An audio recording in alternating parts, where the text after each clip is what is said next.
The Noble Horse. My little ones, how you would have loved to stroke the silky neck of so fair a creature as the beloved horse of Brahmahata, king of Benares.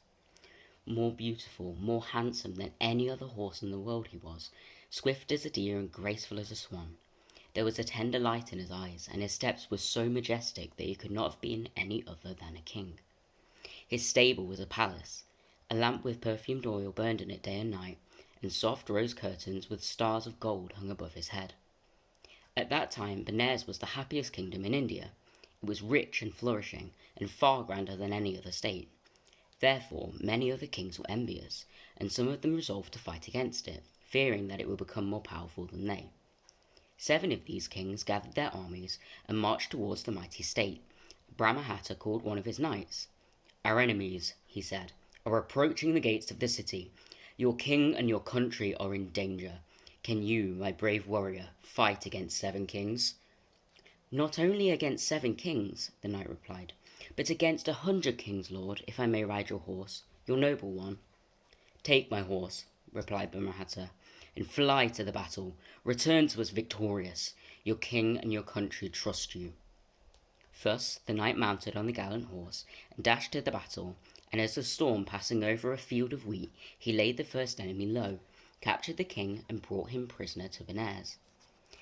Again he rushed to the battlefield, defeated the second army, and took the second king prisoner. A similar fate befell the third, fourth, and fifth kings, but in capturing the sixth king, the knight's horse was wounded.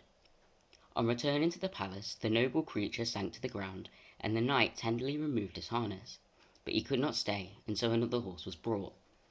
As the king was about to mount his new steed, the wounded horse opened his eyes, and he thought, "My brave rider will be killed." On another horse he could never prevail against the 7th army. Benares will be taken by the enemy. And, calling the knight, he spoke to him in a deep voice. "Brave knight," he said, "be wise. Do not take another horse, for I alone can enable you to defeat the 7th army. Put my armor on my back once more, and together we will gain the victory." The knight bound up the noble creature's wounds, mounted on his back, and rode away to the battlefield. The foe were many, and the fight was hard, but the 7th army was defeated, and the 7th king captured. But when the battle was over, the noble horse fell bleeding to the ground. The king knelt at his side and caressed him, and a soft whisper came from his lips. "Be not sad, my king," he said. "My wounds do not pain me, for the victory is won. But do not slay those who are now your prisoners. Let them return to their homes, promising never to attack Benares again." Then, having spoken these words, the Great One closed his eyes and died. But his memory lived long in the land, and Brahmahata heeded his counsel.